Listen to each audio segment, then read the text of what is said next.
Ahora esta bendita palabra. Gracias, Padre. Gracias, Señor Jesucristo. Gracias, Espíritu Santo. Amén y amén. Bueno, pues démosle gracias al Señor, ¿verdad? Porque vamos a escuchar una palabra que una persona me preguntó por esta palabra y sé que es conocedor de la palabra y me imagino que él quiere hacer como conjetura, ¿verdad? Me imagino. Sí, entonces pues vamos a tocar ese tema. Está en Deuteronomio 7. Está en 3 partes, pero solo lo vamos a ver si podemos sacar nada más 2 partes y el otro pues lo vamos a dejar para el próximo evento, si el Señor lo permite. Está en Deuteronomio 7, 1 en adelante. Fíjese que el título dice, como siempre lo hemos manifestado, pues ahí no está, pero aquí sí lo tenemos. Dice, advertencia contra la idolatría de Canaán. Quiero que empecemos por entender una situación. El Señor de antemano nos demanda tener cuidado, como dice, nos advierte que tenemos que tener mucho cuidado con la idolatría. Y voy a poner un ejemplo que vamos a leerlo después. Por ejemplo, cuando le dio toda la sabiduría al rey Salomón, le advirtió de que tuviera cuidado, no de ir a un ídolo, ¿verdad? Aunque no es que no lo he mencionado, sí lo he mencionado. Pero lo que más le recalcó es que tuviera cuidado con las mujeres que se iba a meter. Y le decía que no se metiera con ese tipo de mujeres de las cuales son idólatras, porque al final lo iban a terminar haciendo caer. Y podemos ver otra, además de tantas que hay, ¿verdad? En la Escritura, podemos ver también a Sansón. El Señor le dijo que se cuidara, que se guardara, que no se contaminara y cuantas cosas. Y él siempre hizo lo contrario y con sus, digámosle, con esas sus palabras suaves y con su necedad, ¿verdad? Con su insistencia, porque ahí a través de lo que vemos de la palabra hubo mucha insistencia, pues la mujer lo hizo sacar el secreto que solo él sabía y por ese secreto él pues al final sufrió, digámoslo, porque le sacaron los ojos y fue puesto preso, fue encadenado. Imagino que también fue castigado, cuántas cosas pudieron verle hecho. Pero cualquiera puede decir, pucha, pobrecito, cómo murió Sansón, pero por la desobediencia. Porque si él no se hubiese metido con ese tipo de personas o de mujeres, pues tal vez su final hubiese sido diferente. Pero vamos a empezar a leerlo. Miren, cuando mi padre, tu padre, te haya introducido en la tierra en la cual, dice, entrarás para tomarla, y haya hecho, dice, delante de ti, y haya echado, delante de ti a muchas naciones, y menciona las naciones que en su momento, pues iban a ser quitadas de los lugares donde estaban, al Ateo, dice, al Jerjeseo, dice, al Amoreo, al Cananeo, al Fereceo, al Ebeo y al Jebuseo, dice, 7 naciones mayores y más poderosas que tú.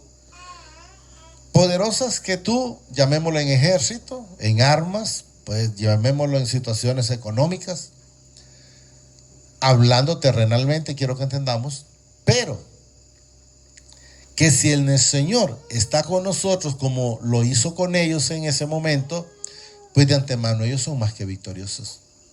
Y no iba a haber nación que les pudiera aguantar como decimos nosotros. ¿Por qué? En primer lugar, porque la lucha no era de ellos, la lucha es del Señor. A veces la gente patina o fracasa o pasa situaciones difíciles porque no entienden que la lucha no es nuestra. Voy a poner ejemplos, tal vez no sé si lo logramos encajar ahí. Por decir el caso de Sara. Sara no miraba a un Dios de poder. Sara no miraba a un padre que todo lo puede. Todo lo ha podido, todo lo puede y todo lo seguirá pudiendo hacer. Entonces ella hizo lo que a veces humanamente las personas quieren hacer. ¿Y qué es? Ayudarle al Señor. Si nosotros le ayudamos al Señor, lo que añadimos es más problemas a nuestro problema. Pero si nosotros despojamos todo al Señor, Él dice dejar tu carga y agarrad mi yugo, que es manso y ligera mi carga. Entonces, cuando nosotros nos despojamos de esas cargas, empezamos a aprender a vivir. ¿Por qué? Porque ya no tenemos la preocupación de cómo voy a hacer, sino el Señor proveerá, el Señor hará. Y entonces yo ya sé que solo tengo que esperar el momento de Él, que nunca es tarde. Él llega en el tiempo exacto para resolver las situaciones. Entonces debemos de entender nosotros que si esperamos en Él, pues Él siempre va a hacer todo lo que enteramente es mejor para nosotros. Pero vamos a continuar. Entonces podemos ver que el mismo Señor sacó a todos ellos, ¿va? Pero una de las cosas que Él nos menciona de lo que iba, porque ese pueblo iba a ser entregado, o sea, fue entregado por el Señor para ellos. Hay una lucha que el Señor le dijo a un rey, yo no sé si es al rey Isaquías, no me recuerdo, donde el Señor le dijo, espérate y ve mañana. ¿Y qué pasó en esa lucha? Que cuando ellos se despertaron al siguiente día y fueron, ya todo el mundo estaba muerto. ¿Por qué? Porque el ángel de Jehová, dice, fue y mató a 187,000. Entonces, ¿a qué fueron ellos únicamente? A sacar los despojos o las riquezas que ellos andaban, que andaba oro, me imagino que la espada y esto y lo otro, porque eso es lo que fueron a hacer. Entonces, ¿qué significa? Que el Señor, si nosotros dejamos que Él haga, pues de antemano Él hará. Pero si nosotros no hacemos, si hacemos o queremos ayudarle al Señor, pues se nos va a complicar. Podemos ver la historia. ¿Cuánto tiempo tuvo que esperar Sara? Tuvo que esperar 25 años. Pero esos 25 años no fue por culpa del Señor, sino por la culpa de Sara, porque el Señor le dijo, Sara, tu mujer, si alguien lo quiere leer después, está en Génesis 18:10, Sara, tu mujer, le dice, te dará un hijo. No dice ahí, Sara, tu mujer, te buscará una mujer o otra mujer para sacar descendencia de Abraham. No, dice, tu mujer te dará un hijo. Entonces, ¿qué hizo ella? Hizo conjetura. Bueno, yo ya estoy vieja. Ya no me viene el período o la menstruación, como llaman las personas. Y este cuerpo ya de 90 y no sé cuántos años. ¿Y qué puedo hacer con él? No, yo creo que aquí yo leí mal. Y hizo lo que hizo, y por eso están las situaciones difíciles, que todavía esos pueblos van a estar en guerra, van a estar en conflicto. ¿Por qué? Por la soberbia de corazones. Vamos a seguir. Está esa ahí. Bueno, mire que la hermana lo buscó, lo vamos a leer ahí. Y aconteció, dice, que aquella misma noche salió el ángel del Padre, dice, y mató en el campamento de los asirios a 185,000. Yo creí que eran 187. 185,000, dice, y cuando se levantaron por la mañana, he aquí que todo era cuerpos de muertos. O sea, todo estaba dado. Volvamos donde estábamos. Todo estaba dado. Entonces, ¿qué es lo único que nosotros debemos de ser? Es esperar en Él. Ay, que lo miro difícil. Lo difícil que usted mira una situación es por la falta de fe. Es por la falta de creer. Porque dice el Señor que todo el que cree, todas las cosas le son posibles. Entonces, ¿qué significa si alguien no recibe? Porque no cree. Entonces, lógicamente, al no creer, todo le va a ser imposible o difícil, pero no por culpa de la palabra, sino por falta de creer. Porque hemos visto muchas veces, no lo vamos a leer, en el 2 de Pedro 3:9, que dice que hay quienes han dicho, el Señor tarda. No. La bendición está. Los que tardamos a veces somos nosotros, porque dice ahí que por falta de arrepentimiento. ¿Qué significa? Que todavía cargan cosas. Si nosotros nos despojamos y entregamos, pues vamos a recibir como han recibido muchos inmediatamente. Nos quedamos en el 2, ¿verdad?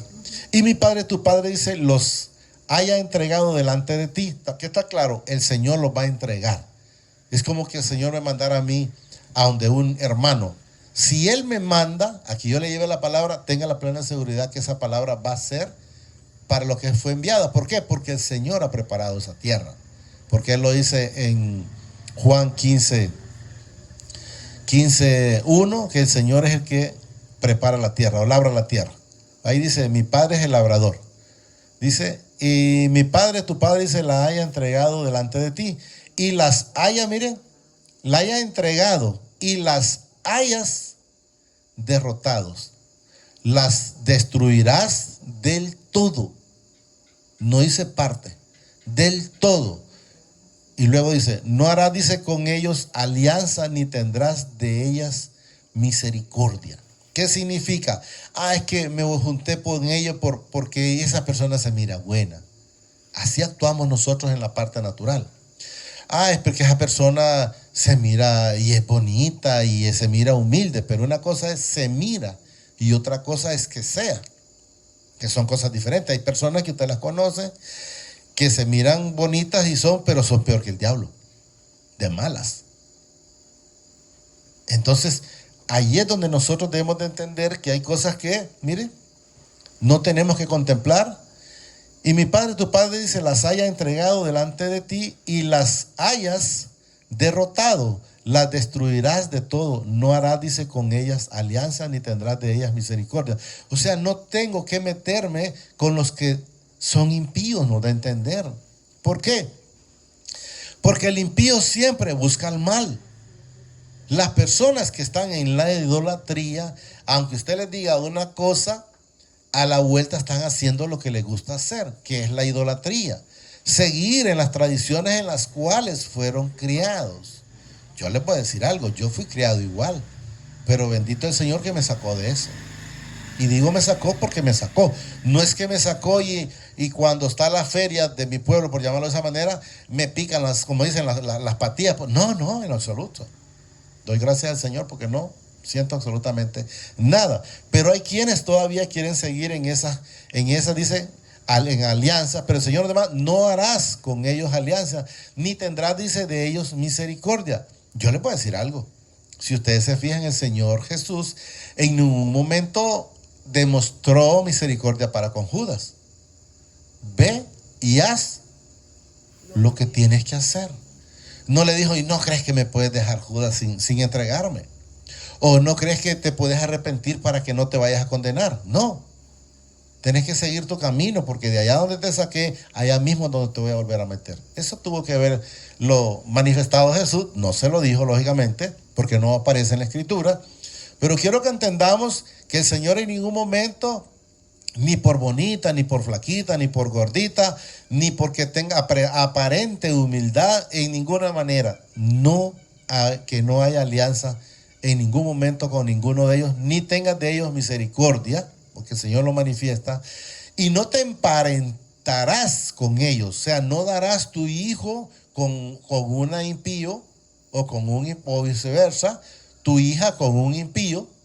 Y eso es lo que debemos de entender, dice, y no emparentarás con ellos, no darás tu hija a sus hijos, ni tomarás de su hija, dice, para tu hijo. O sea, ni yo tengo que darle, ni agarrar de allá para acá. O sea, yo no tengo que dar el impío, ni dar, ni agarrar para mi hijo o para mi hija, porque eso es lo que nos demuestra la palabra. Mire, no emparentarás, dice, con ellos, no darás tu hija a su hijo, ni tomarás a su hija para tu hijo, porque, miren, desviará a tu hijo de en pos de mí. O sea, lo vas a hacer que se postre, por decir, si alguien es, por ejemplo, de Ajuterique, lo vas a hacer que se apostre a ese, ¿cómo que se llama? Ni sé cómo se llama. ¿Así se llama? ¿Exiomo? Bueno, que ni ¿exiomo? Bueno, exiomo a ese santo de Ajuterique que ni me puede pegar, imagínense. Entonces, ¿por qué? Porque la mujer con su palabras suaves o su no sé cómo llamarle, Así es como engaratuzaron a Salomón, y así mismo van a engaratuzar a los que son hijos de obediencia si hacen desobediencia casándose con hijas de los que no son de los mismos de cristianos, pues entendamos. Repito, o yugos desiguales, correcto, yugos desiguales. Porque desviarán a tu hijo, dice, en pos de mí. O sea, lo van a apartar del Señor. Porque ¿qué fue lo que hicieron con Salomón en ese momento? Apartaron al Señor de Salomón y le construyó templos a varios ídolos, a los dioses de las mujeres que las que él se hizo, esposas o concubinas, desconozco ahí. Y miren lo que dice aquí: y servirán a dioses ajenos. ¿Qué hizo Salomón? Servir a dioses ajenos. ¿Por qué? Por la desobediencia que le dijo el Señor que no se metiera con esas personas, y él lo hizo. Me imagino que tuvo que haberlo hecho por la parte atractiva, por la parte física, por la parte bonita, no creo, porque él era rico. No creo, porque él era rico. Salomón no necesitaba. Y servirán, dice, a dioses ajenos. Y luego aquí es donde quiero que tengamos más cuidado. Y el furor de mi Padre se encenderá sobre vosotros. Pero yo les digo, el furor del Señor, al encenderse, ¿cuál es? Que nos quite el vallado que nosotros tenemos de ángeles. ¿Y qué sucede cuando el Señor nos quita el vallado de ángeles? Lo podemos ver en Jueces 5. Póngame el Jueces 5:8, por favor. Jueces 5:8. Mire, nos dice el Señor 8. Cuando escogían nuevos dioses, que son ya nuevos caminos o nuevos ídolos, ¿verdad? La guerra estaba a la puerta. Se veían, dice, escudos o lanzas entre 40,000 en Israel. Entonces, quiero que entendamos, pero ahí menciona Israel, pero quiero que entendamos que es en su vida. Tras de que usted se desvía del Señor, le van a venir los problemas. ¿Por qué? Porque el Señor quita el vallado. Y no es un vallado que hoy lo quita y mañana lo pone. No, el Señor hay que esperar para que el Señor vuelva a poner el ángel, o se le quita el furor o el enojo. Miren, repito, porque desviarán, dice, a tu hijo en pos de mí, y servirán a dioses ajenos. Y el furor de mi Padre se encenderá sobre vosotros y te destruirán pronto. Pero quiero que entendamos que el Señor no es quien te destruye. Ahora, al quitarse el vallado, Satanás te destruye. Pero ¿por qué te lo quita el Señor?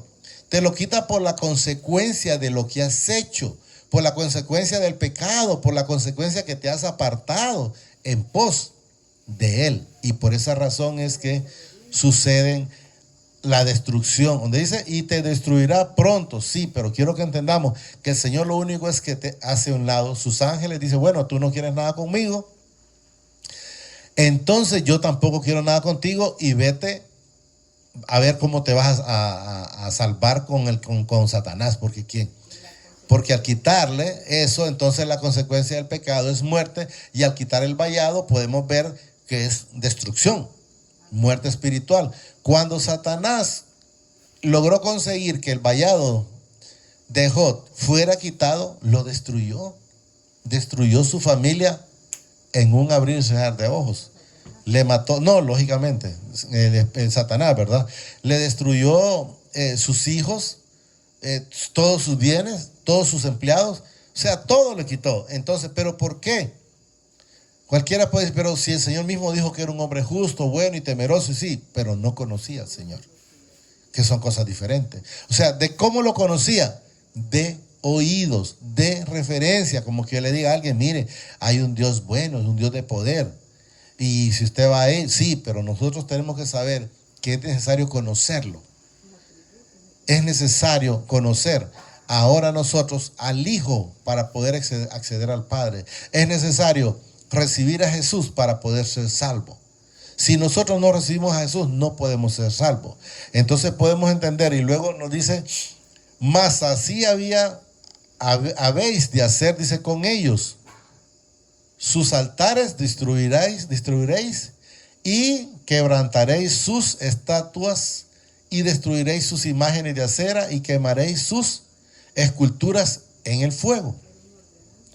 Eso es una ordenanza. Entonces, ¿qué quiero que entendamos? Ellos podían hacer eso en aquellos entonces, quiero que vayamos entendiendo, porque ellos destruían ese pueblo. Entonces, de antemano, pues quedaba vamos a llamar un templo de ellos. Entonces, ellos destruían el templo, destruían sus imágenes y hacían todo lo que el Señor decía. Pero le vamos a cambiar un poquito. Quiero que entendamos, no la palabra va a estar como tal.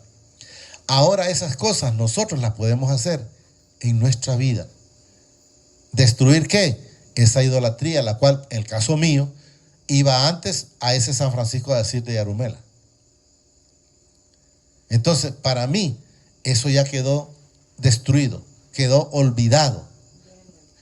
Ya el altar mío ya no es ir a ese lugar, sino tener esa presencia del Señor en mi vida, porque Él mora en mí, Él mora en cada uno de ustedes. Entonces, ¿qué otras cosas el Señor me destruyó? La altivez, el orgullo, la prepotencia, toda la naturaleza de pecado, el tener envidia, el ser de mal corazón. Entonces, ¿qué nos hace el Señor? Una vez que llegamos, que reconocemos al Señor Jesucristo como nuestro único Salvador, nos sujetamos a Él, nos amalgamamos con Él y somos uno solo. Y ya tenemos una paz en nuestra vida que no teníamos. Ya empezamos a gobernar esta lengua que no la podíamos gobernar antes. Ya podemos empezar a gobernar estos ojos que no los gobernábamos antes. Podemos empezar a gobernar estos pensamientos que no los gobernábamos antes. ¿Por qué? Porque pensábamos cualquier cosa y ahora es diferente. Porque ahora estamos sometidos al Señor. Cuando nosotros nos sometemos al Señor, nuestra vida tiene que ser diferente cada día. No podemos seguir siendo las mismas personas, con la misma prepotencia, con el mismo orgullo, un orgullo que no nos va a llevar a ninguna parte. Pero debemos de entender que debemos de estar en la obediencia. Si nosotros estamos en la obediencia, la situación nuestra va a cambiar. Y vamos a leer un poquito en el 6. Porque tú eres, dice, pueblo santo. ¿Para quién? Para el Padre. Ahí está claro, mire, usted es un pueblo santo para el Señor. Ahí dice, mire, porque tú eres pueblo santo para el Padre, tu Padre. Jehová dice, tu Padre te ha escogido. Usted no es algo encontrado, usted es algo escogido. Pero ¿cómo se siente? ¿Encontrado o escogido?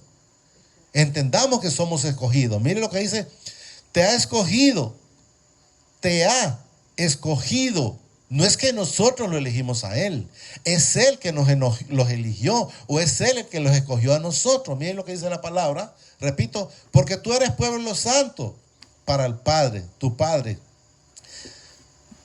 Te ha escogido para hacerle, miren, para hacerle un pueblo especial. O sea, el Señor quiere que nosotros seamos pueblo especial para Él. Él nos eligió, vuelvo a repetir, no lo elegimos nosotros. Él nos eligió. Y si leemos el 43, Isaías 43:7, para que miremos cómo nosotros, de dónde venimos y cómo somos y quién nos hizo y para qué nos hizo. Eso es lo que debemos de ir entendiendo. Isaías, ahí está Isaías, de paso, ahí. 43:7, miren, para que miren, todos los llamados de mi nombre, para gloria mía los he creado, los he formado y los hice. Regresemos donde estábamos. Entonces nosotros no fuimos una casualidad. Nosotros fuimos hechos. Nosotros fuimos escogidos. Nosotros somos elegidos. ¿Para qué? Para hacer la voluntad del Señor. Para seguir haciendo su obra. Para seguir llevando este bendito evangelio. Porque solo Él lo permite. Yo miraba, casualmente me mandaron un video que no se lo transmití, por cierto, a la hermana, donde en cierto lugar allá en Afganistán, no sé qué lado, iban a matar 229 cristianos. Y ahí en el video se mira cuando matan a una persona. Yo no lo quise mandar así. Dije yo, bueno, solo el Señor con esa misericordia. No por ser, oiga bien, ahí va, para ser, dice, un pueblo especial, más que todos los pueblos que están sobre la tierra, pero él habla de su pueblo de cristianos, su pueblo escogido, no habla de toda la humanidad, no, él habla de su pueblo. Miren, repito, más que todos los pueblos que están sobre la tierra, no por ser vosotros más que todos los pueblos, os ha querido mi Padre y os ha escogido, pues vosotros erais, dice, el más insignificante de todos los pueblos. O sea, Él nos ama porque a Él le place. Él le dio la salvación suya, me dio la salvación mía, porque para Él somos la niña en sus ojos. Él mandó a su Hijo a la cruz y aún sin merecerlo nosotros. No es que porque por mérito, no es porque yo era bueno, porque la misma palabra dice que bueno solo hay uno, y es el Padre Celestial. El mismo Jesús lo dijo. Entonces nosotros no teníamos ni pizca, pero por esa misericordia de Él, porque hacíamos lo que no sabíamos, y podemos ver cuando Él estaba siendo crucificado, Él dijo: Padre, perdónalos, porque no saben lo que hacen. Enteramente, una persona sin Cristo es una persona que no sabe lo que hace. Porque enteramente con Cristo en nuestra vida nosotros podemos determinar, decir el sí es sí y el no es no.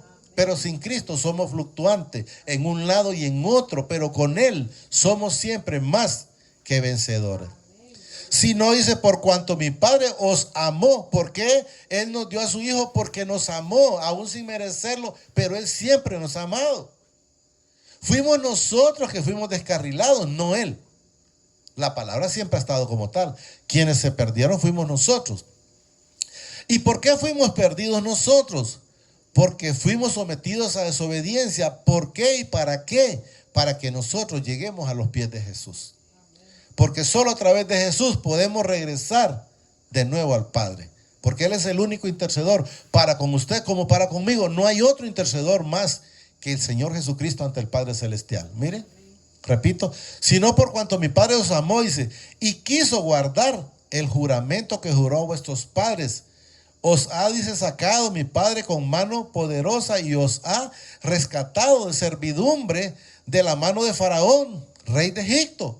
Pero quiero que nosotros lo miremos de una manera diferente. Nosotros no estuvimos en Egipto, pero fuimos esclavos del pecado. Fuimos esclavos del adulterio. Fuimos esclavos de la chismografía. Fuimos esclavos de la mentira. Fuimos altivos. Y vaya sumándole cuantas cosas de nosotros fuimos esclavos. Del alcoholismo. El que ha sido alcohólico fue esclavo del alcoholismo. De la drogadicción ha sido esclavo de la drogadicción. Cuando Él les dijo que han sido esclavos, Jesús le dijo, solo Él nos puede libertar. Ellos dijeron, nosotros nunca hemos sido esclavos. Porque ellos se consideraban santos. Y decían que el padre de ellos era Abraham. Y Jesús les dijo, si vuestro padre fuera Abraham, harías las cosas que Abraham hizo. Más a ellos les dicen en Juan 8, 40, por el 42 o 40 en adelante, donde dice, ustedes son hijos de vuestro padre, les dice el diablo o Satanás. Es lo que les da a entender. Lo cambió. No, vamos a terminar y luego mejor. Pero ya eso está en el 8. Si lo quieren verificar, en el 8:40 en adelante está donde Él les dice, ustedes son hijos de vuestro padre, el diablo. O sea, Él les da a entender, hermanos míos no son. Y eso es lo que a veces la gente le cala cuando nosotros decimos que Él es hermano, pero es porque Él lo ha manifestado. ¿A dónde nos quedamos? En el... Si no, dice, por cuanto mi Padre os amó, dice, y quiso guardar el juramento. ¿Cuál juramento? El que le dijo a Abraham, van a ser benditos. Amén. Y no habla de solo tu familia aquí, no, todas las naciones de la tierra. Él lo dice en el 12, creo que está en el 12:3, Génesis, ese lo vamos a ver, creo que está en el 12:3. Entonces Él dice que nosotros seremos benditos, y Él mismo dice, el que te bendiga será bendecido, y el que te maldiga será, ahí está, mire, bendito, bendeciré a los que te bendijeren, y a los que te maldijeren, maldeciré, y serán, dice, benditas en ti. No habla de Israel, no, todas las familias de la tierra. Habla de todos los hijos. Recemos donde estábamos. Entonces quiero que entendamos que nosotros ya teníamos esa palabra, Él ya la había dado, Él ya la había soltado, y esa palabra, lo que Él hace en nosotros es el cumplimiento. Donde estaba ahí. Aquí va. Poderosa, dice, os ha rescatado, sí, de Faraón. Conoce pues, dice, que mi Padre, tu Padre, fiel, que guarda el pacto y la misericordia a los que le aman. ¿Qué significa? Que si usted no es hijo, no lo va a amar y no va a guardar ese pacto. Eso lo quiero que entendamos. Y en unas partes hay gente que cree, pues, porque yo lo he escuchado muchas veces, que dicen que el Señor solo guarda la primera, segunda, tercera y la cuarta generación. No, para los hijos es diferente. Para nosotros, miren lo que nos dice. Conoce pues, dice, que mi Padre, tu Padre es fiel, que guarda el pacto, o sea, la palabra que Él le dio a Abraham, y las misericordias a los que le aman, y guarda sus mandamientos hasta 1000 generaciones. Pero a los que le aman, o sea que si alguien no le ama y cree que va a recibir esa misericordia, cree que va a recibir ese pacto para su familia o para su descendencia, y podemos ver simple, Saúl de su generación, solo uno se logró salvar, no sé si ustedes saben, y ese que se logró salvar fue por la misericordia que el Señor puso a través de David, y el que se salvó se llama Mefiboset, ¿verdad? Es el hijo de Jonathan, es el único, de ahí toda su descendencia fue desaparecida. ¿Pero por qué? ¿Por qué le pasó eso? ¿Será que el Señor es malo? No, es por la desobediencia, porque Él lo que más hizo fue desobedecer en todo momento al Señor. Y cuando Él desobedeció, Él terminó quedando como el Señor dijo. ¿Qué fue lo único que pasó? Se dio el cumplimiento de la palabra. Y eso es lo que debemos de entender. Hasta 1000 generaciones, 10 dice. Y que da el pago, dice, oiga bien, en persona al que le aborrece, o sea, a los que no quieren nada con él. Por ejemplo, Judas no quería nada con él, ese pago el Señor se lo dio en persona. Saúl no quería nada con él, ese pago se lo garantizo que se lo dio en persona, porque lo dice la palabra y la palabra tiene cumplimiento. Miren, y que da, dice, el pago, dice, en persona a los que le aborrece, destruyéndolo, y no se demora con el que le odia, en persona le dará el pago. Y eso es lo que debemos de entender. Nosotros debemos de saber y escudriñar esa bendita palabra y saber que el Señor es un Dios bueno, que el Señor es un Dios de orden, que el Señor es un Dios de misericordia, pero también es fuego consumidor para los desobedientes, o los que no quieren nada con Él, o los que le aborrecen, como dice la palabra. Guardar, dice, por tanto, los mandamientos, estatutos y decretos que yo te mando hoy. ¿Qué? Que cumplas. No dice, bueno, mira, puedes hacer parte de estos decretos, no hay problema. No, los decretos tienen que ser cumplidos todos, como dice la palabra. Guarda, por tanto, dice no dice uno, los mandamientos, estatutos y decretos que yo te mando hoy. ¿Qué es hoy? Hoy es hoy. Para hoy que cumplas. O sea, tenemos que cumplirlos. Y debemos de saber, si queremos estar viviendo una vida tranquila, una vida de armonía, una vida de paz, una vida de amor, una vida de misericordia, una vida donde el Señor está al frente y atrás guardándolos en todo momento, donde dice que aunque pasemos por valles de sombra y de muerte, a su diestra caerán 1000 y a siniestra 10,000, más a ti no te tocarán. Pero ¿cuándo no te van a tocar? Cuando estemos así, mire, guardando esos mandamientos, esos estatutos, esos decretos y cumpliéndolos. Ahí la vida de nosotros va a ser diferente, cuando seamos hacedores de la palabra y no oidores olvidadizos. Hasta ahí vamos a llegar a ese tema, y luego vamos a hacerlo para terminar ese Deuteronomio 7 en adelante, que es del 12, donde dice bendiciones de la obediencia. Pero no quiero saturarlos hoy, hasta ahí lo vamos a llegar.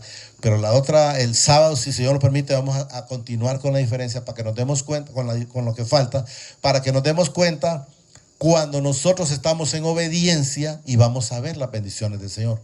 Porque nosotros las vemos cuando estamos en obediencia, cuando creemos en Él. Cuando nosotros estamos con esa mano de poder, Él se encarga y Él hará, pero es de creer. Solo digámosle ahí, amadísimo Padre, te damos gracias por esta bendita palabra que nos has dado esta preciosa noche. Te pido que permitas que la pueda atesorar en mi vida, pero que sobre todo permitas que pueda ser hacedor de esta bendita palabra. Eso te lo pido, Padre, a través de tu Hijo amado, el Señor Jesucristo, que vive y reina por los siglos de los siglos. Gracias, Padre. Gracias, Señor Jesucristo. Y gracias, Espíritu Santo. El Señor los bendice hoy, mañana y siempre, hasta la eternidad, más de lo que somos bendecidos espiritualmente. El Señor me lo guarde. Amén y amén.